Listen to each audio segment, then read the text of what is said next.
Maukah kau jadi roti yang terpecah bagiku?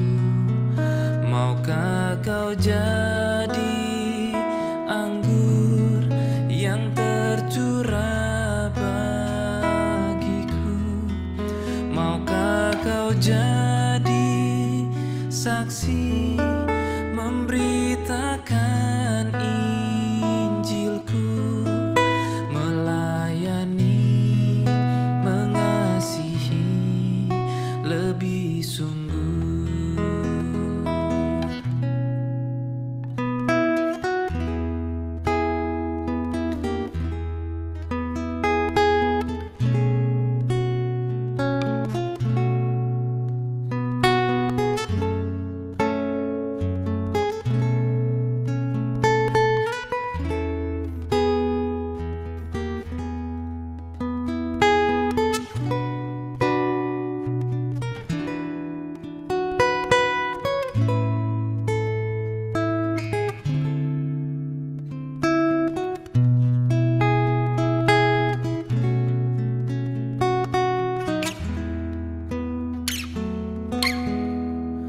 Aku mau jadi roti yang terpecah bagimu.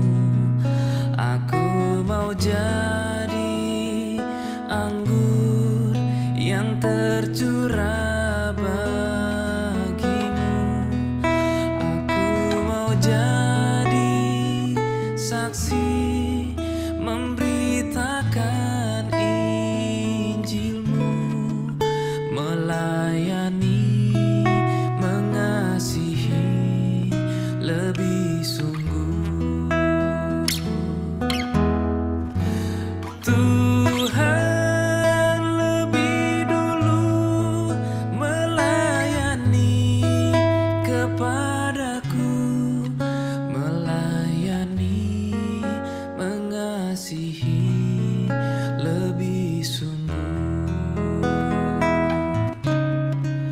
melayani, mengasihi lebih sungguh.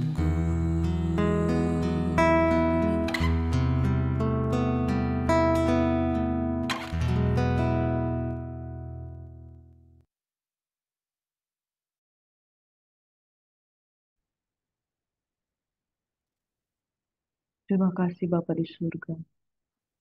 Bapa, kami rindu untuk melayani Engkau lebih sungguh-sungguh lagi Tuhan. Segenap hati, segenap jiwa, segenap kuat, segenap gagah kami.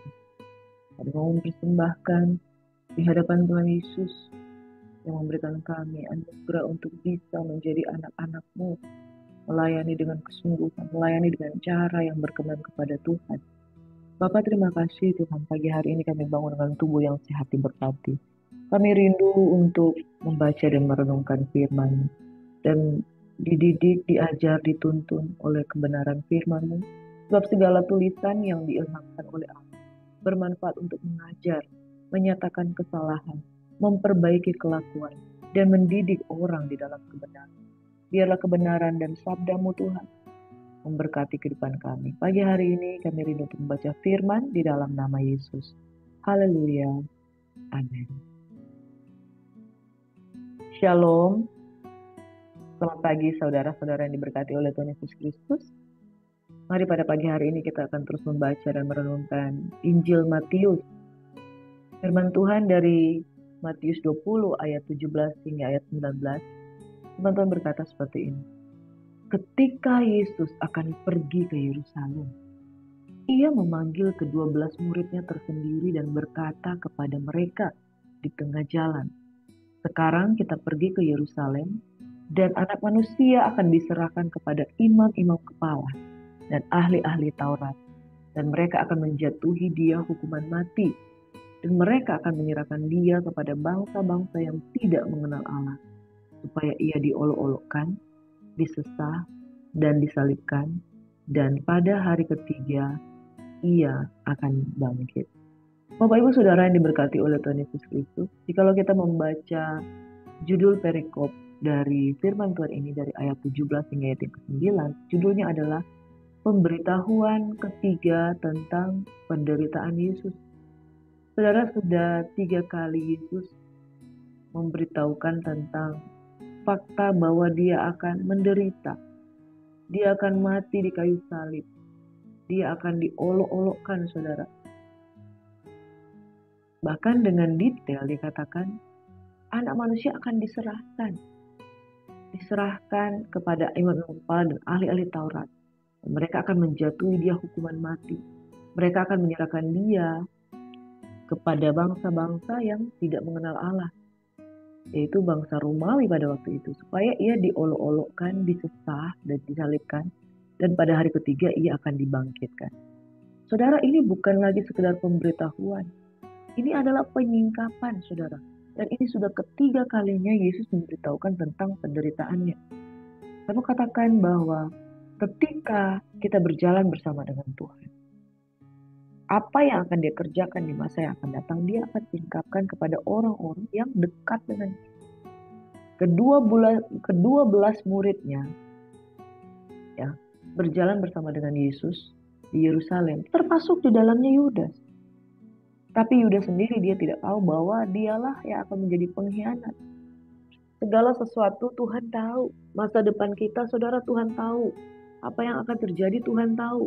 Tidak ada yang tersembunyi di hadapan Tuhan. Amos 3 ayat 7 firman Tuhan berkata, sungguh Tuhan Allah tidak berbuat sesuatu tanpa menyatakan keputusannya kepada hamba-hambanya, para nabi. Bapak Ibu Saudaraku yang diberkati oleh Tuhan Yesus Kristus, di dalam mengiringi Tuhan, kita perlu mengikuti Yesus dan percaya kepada setiap perkataannya. Sebab sebelum segala sesuatu terjadi, dia akan singkapkan. Dia akan beritahukan kepada orang-orang yang bergaul karib dengan dia. Saudaraku, Amos 3 ayat 7 berkata, sungguh Tuhan Allah tidak berbuat sesuatu tanpa menyatakan keputusannya kepada hamba-hambanya, para nabi. Saudara, kita adalah imamat yang rajani, bangsa kepunyaan Allah sendiri, yang dipanggil keluar dari gelap kepada terang Tuhan yang ajaib. Kepada kitalah akan dipercayakan rahasia kerajaan. Bahwa sesungguhnya segala sesuatu dia akan beritahukan sebelum segala sesuatu itu terjadi. Saudara, makna perenungan firman Tuhan pada pagi hari ini adalah, mari setiap hari kita bergaul karib dengan Tuhan. Tidak putus-putusnya saya menyampaikan bahwa Tuhan bergaul karib dengan orang yang takut akan dia dan perjanjiannya diberitahukan kepadanya. Saudara, ujilah segala sesuatu. Memang kita harus berhati-hati dengan nubuat, jangan sampai menjadi kubuat-buat. Ada nubuat, orang suka sekali bernubuat, tiba-tiba dia mau tampil di depan umum, lalu dia berkata-kata dan ingin semua orang mendengarkan dia. Saudara, itu tidak menjadi masalah. Yang jadi persoalan ketika seseorang bernubuat, jangan menjadi pusat dari ibadah itu. Tapi biarlah Tuhan yang menjadi pusat dari ibadah itu. Saudara, ujilah segala roh. Ujilah nubuatan-nubuatan yang ada. Apakah sesuai dengan kebenaran? Dan apakah orang yang mendengarkan itu mengalami damai sejahtera daripada Tuhan? Ciri-ciri nubuatan yang berkenan di hadapan Tuhan. Yang pertama, dia tidak menyimpang dari firman. Yang kedua, ketika itu berbicara tentang foretelling atau berbicara tentang prediksi tentang apa yang akan datang terjadi di masa yang akan datang, itu pasti akan digenapi. Yang ketiga, nubuatan itu memuliakan Tuhan. Ketika saudara dipakai untuk menyampaikan nubuatan firman Tuhan, saudara tidak akan peduli. Orang mau menghormati saudara, orang tidak mau menghormati saudara, orang itu mau mengutamakan saudara atau tidak. Tapi yang penting Tuhan yang dihormati, Tuhan yang dimuliakan. Ada orang ketika dia bernubuat, dia ingin dia menjadi sentral dari perhatian saudara. Nah, kemudian dia berkata-kata tanpa henti supaya orang memperhatikan dia. Tetapi ketika seseorang betul-betul dikuasai oleh roh nubuat, orang memperhatikan atau tidak, mereka akan terpusat kepada orang yang bernubuat itu. Itulah ciri-ciri nubuatan yang benar.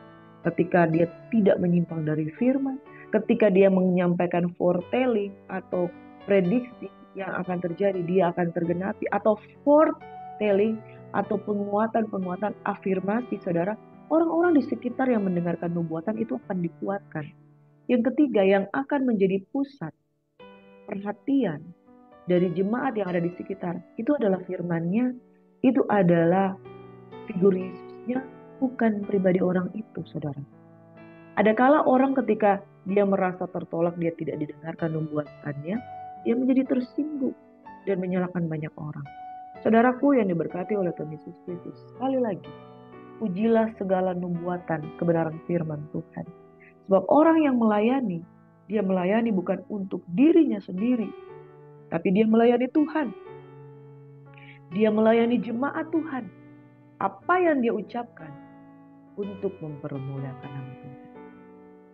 Seorang nabi yang dipakai untuk memberitakan pemberitahuan tentang kebenaran, pemberitahuan tentang prediksi apa yang akan terjadi, dia tetap akan memuliakan Tuhan dan dia tidak akan berhenti melayani hanya gara-gara tersandung dengan satu dua orang yang menolak kebenaran yang dia sampaikan.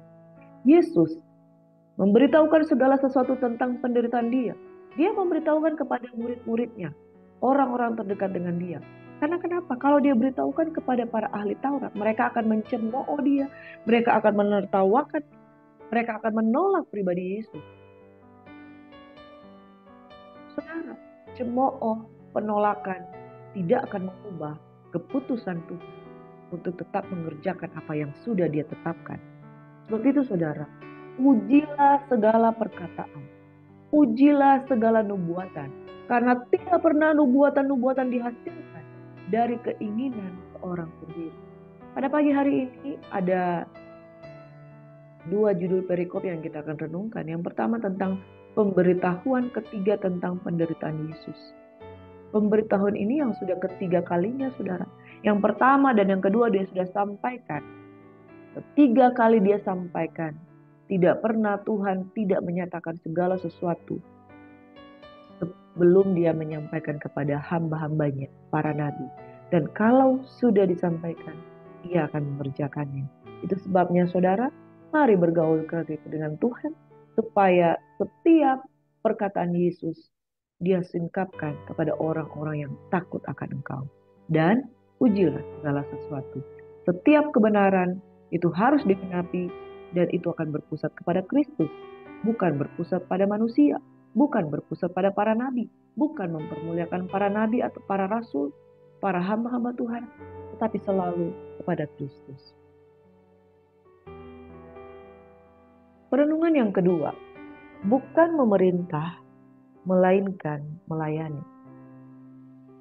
Maka datanglah ibu anak-anak Zebedeus serta anak-anaknya itu kepada Yesus, lalu sujud di hadapannya untuk meminta sesuatu kepadanya.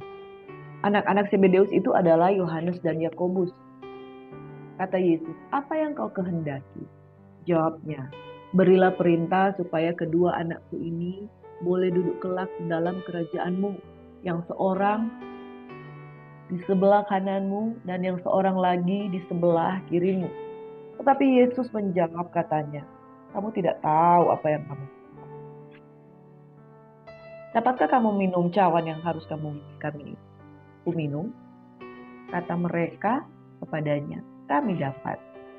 Yesus berkata kepada mereka, cawanku memang akan kamu minum, tetapi hal duduk di sebelah kananku atau di sebelah kiriku, aku tidak berhak memberikannya.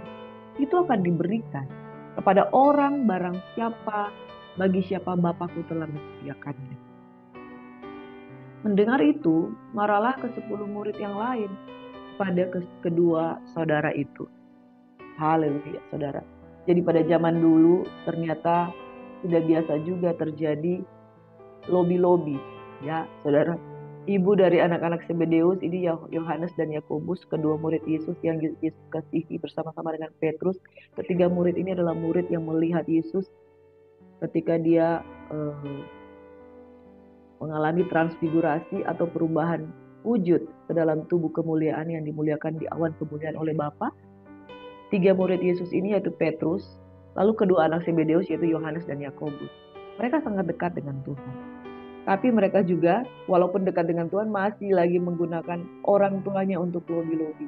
Ternyata dari zaman dulu sampai zaman sekarang, saudara, masih ada terjadi lobby-lobby untuk kedudukan. Lobby untuk cari muka, lobby untuk kedudukan. Padahal kedua murid ini adalah murid yang dekat dengan Tuhan. Tapi mereka masih juga mau melobi kedudukan yang tertinggi.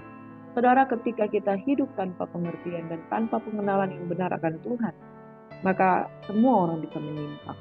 Bahkan murid yang terdekat dengan Yesus, Yohanes dan Yakobus, mereka juga bisa menyimpang. Pola pikirnya itu bukan pola kerajaan. Mereka berpikir bahwa duduk di sebelah kanan itu merupakan kekuasaan yang tertinggi, yang dengan keinginan untuk berkuasa, saudara. Yang pertama yang mereka tidak tahu bahwa sesungguhnya kedudukan itu bukan Yesus yang memutuskan, tapi Tritunggal, yaitu Bapakku yang telah menyediakannya. Siapa yang akan duduk di sebelah kanan, siapa yang akan duduk di sebelah kiri. Saudaraku yang diberkati, itu sebabnya saya mau katakan bahwa bukan langkah awal yang menentukan. Murid-murid yang setia dengan tiap hari mengiring, belum tentu langkah akhir. Makanya saudara, kerjakan segala sesuatu sampai finish, sampai selesai, sampai dipastikan engkau beroleh mahkota kehidupan atau tidak. Kesetiaan itu diukur di langkah akhir. Saudara, yang pertama, mari kita melayani bukan kehendak kita yang jadi, tapi kehendak Tuhan. Jangan ada lobi-lobi untuk kedudukan, saudara. Di pemerintahan banyak orang melobi-lobi kedudukan. Tapi biarlah di dalam kerajaan sorga, kita nggak melobi kedudukan, tetapi kerjakan sampai selesai. Amin. Kehendak Tuhan yang jadi, bukan kehendak kita. Ketika ditanyakan, kamu tidak tahu apa yang kamu minta. Saudara, mereka pikir kedudukan itu adalah kedudukan untuk berkuasa. Sementara yang dalam konsep Jesus adalah kedudukan untuk menjadi yang tertinggi, yaitu kedudukan untuk mengalami salib. Kamu tidak tahu apa yang kamu minta. Kamu meminta seperti itu, dapatkah kamu minum cawan yang harus kami minum? Kata mereka ini berarti kedua orang itu. Jadi mereka mengkonfirm lobi-lobi dari mama mereka.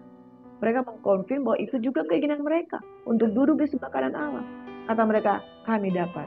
Ketika mereka mendengar bahwa Yesus sudah memberitahukan yang ketiga kali tentang akhir dari kehidupannya, oh cepat-cepat mereka melobi kedudukan.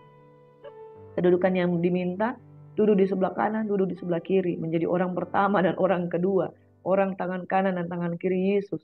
Lalu dikatakan, kamu bisa minum cawan daripadaku, kamu tidak tahu apa yang kamu minta. Ketika kamu meminta kedudukan daripadaku, kamu sedang memikirkan salib seperti halnya saya memikul salib yang berat. Yesus saja berkata, Bapa, jikalau boleh, engkau melalukan cawan ini berlalu daripadaku. Ini minta cawan, saudara. Mereka tidak tahu bahwa mengikuti Yesus itu adalah menghadapi salib. Saudara, bukan kehendak Tuhan yang jadi, melainkan kehendak Bapa di surga. Karena posisi duduk di kiri dan kanan itu bukan kehendak manusia, bukan kehendak Yesus, tapi kehendak Tritunggal di dalam Bapa, bahwa Tuhanlah yang menyediakan kedudukan. Yang kedua, saudara, kita tidak berfokus pada kedudukan di bumi, tetapi pada salib Kristus. Kalau engkau menghendaki kedudukan yang tertinggi, saudara, engkau dipanggil bukan untuk menjadi orang yang dilayani, melainkan orang yang melayani. Saudara, ketika kita berpusat kepada Kristus, pusat kita bukan kekuasaan, pusat kita adalah salib. Barang siapa ingin mengikuti Yesus, dia harus siap minum cawan yang Tuhan sediakan bagi dirinya, di mana itu yang merupakan yang dikehendaki oleh Tuhan. Cawanku memang akan kamu minum. Saudara, cawanku memang akan kamu minum. Sesungguhnya, semua murid-murid Yesus, mereka mengalami mati martir. Mereka tidak menyadari hal itu. Dan saudaraku yang diberkati, perihal meminta kedudukan, itu bukanlah pusat dari kekuasaan yang Tuhan kehendaki terjadi dalam kehidupan kita. Tapi pusat kehidupan orang yang melayani, itu salib. Kemana Tuhan tuntun, kemana Tuhan bawa, itu terserah Tuhan. Mendengar itu marahlah ke-10 murid yang lain kepada kedua saudara itu.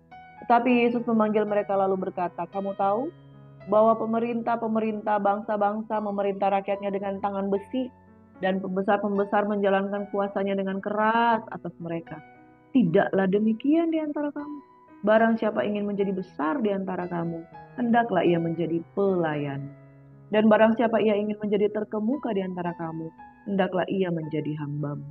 Sama seperti anak manusia, datang bukan untuk dilayani, melainkan untuk melayani dan untuk memberikan nyawanya menjadi tebusan bagi banyak orang. Saudara, pada zaman itu ketika menjadi hamba Tuhan, mereka ada di bawah pemerintahan bangsa Romawi. Jadi gubernur yang dipilih biasanya gubernur yang berasal dari bangsa Yahudi atau gubernur yang dipilih dari bangsa Romawi itu sendiri untuk menduduki kedudukan ada di sana sebagai perwakilan dari bangsa Romawi.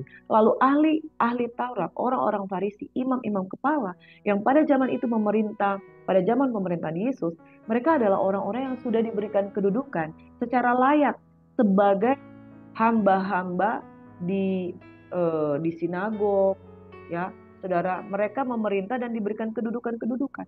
Bahkan hak-hak mereka mendapatkan hak-hak yang baik, saudara. Jadi sebagai imam, imam kepala apalagi, saudara, mereka mendapatkan hak-hak yang luar biasa, saudara. Karena ketika mereka semakin kompromi dengan bangsa Romawi yang memerintah pada waktu itu, maka mereka akan menjadi semakin diperhatikan. Jadi kedudukan imam pada zaman itu adalah kedudukan yang nyaman, di zona kenyamanan.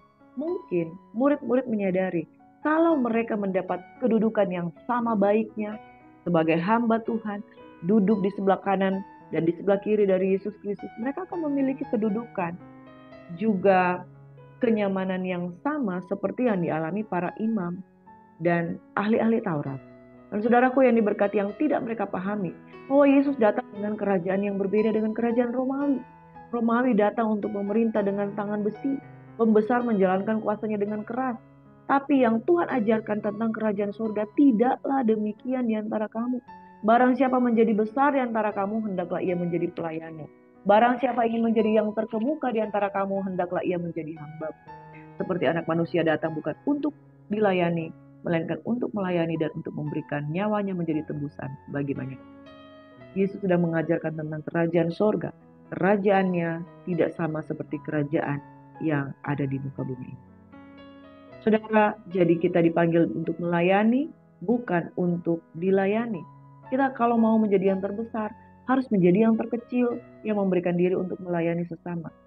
Jauhlah daripada pikiran dari murid-murid Yesus untuk mereka seperti para ahli Taurat, imam-imam yang besar yang kemudian bukan lagi melayani sesama, bukan lagi melayani bangsa Yahudi, tetapi mereka ingin dilayani. Pesan Tuhan pada pagi hari ini mulai dari ayat 17 hingga ayat 28. Yang pertama, perhatikan nubuatan dan penyataan Tuhan. Ujilah segala sesuatu, ujilah segala nubuat, bahwa Tuhan selalu memberitahukan ketetapannya kepada orang-orang yang dekat dengan dia, hamba-hambanya para nabi. Perhatikanlah nubuatan Tuhan, tapi ujilah segala sesuatu.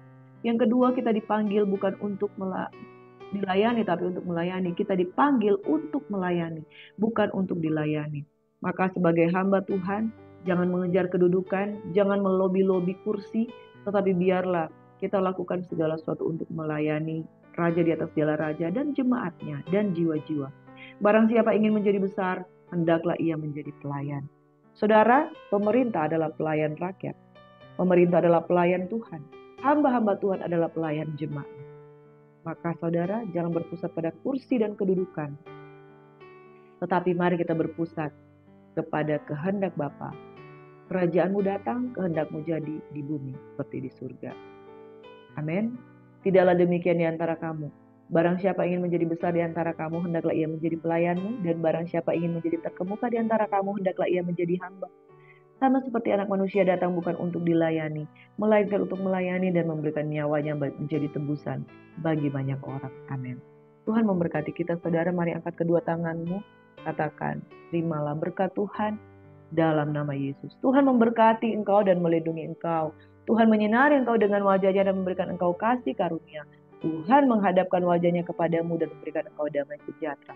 Diberkatilah setiap kebenaran firman yang sudah engkau dengarkan. Tuhan memberitahukan jalan-jalannya. Tuhan menyingkapkan perintah-perintahnya. Tuhan memberitakan kedatangannya sudah dekat bagi orang-orang yang dekat dengan dia. Oleh sebab itu percayalah kepada firman, maka dia akan menyingkapkan kebenaran itu. Bergaul karib dengan Tuhan, maka perjanjiannya diberitahukan kepada orang yang takut akan dia. Untuk menjadi yang terbesar, mari kita melayani. Sebab Yesus datang untuk melayani, bukan untuk dilayani. Dijauhkan daripada kita keinginan untuk menguasai, melainkan keinginan untuk melayani sesama. Karena Tuhan datang untuk melayani, bukan untuk dilayani. Diberkatilah istri-istri melayani suami, suami mengasihi istri. Diberkatilah hamba-hamba Tuhan yang hidupnya senantiasa dia persembahkan untuk Tuhan. Terima kasih Bapak di surga, kami berdoa pagi-pagi hari ini, saudara yang diberkati oleh Tuhan Yesus Kristus, angkat kedua tanganmu dan terimalah kasih karunia daripada Tuhan Yesus Kristus. Tuhan kiranya menyertai, memimpin, memberkati dimanapun kami pergi dan berada. Dalam pertolongan Tuhan, kita menjadi hamba-hamba yang setia untuk melayani. Semua yang dikasihi Tuhan sama-sama katakan. Amin. Shalom saudara, setialah melayani dan kejarlah apa yang mendatangkan damai sejahtera. Tuhan memberkati. Shalom.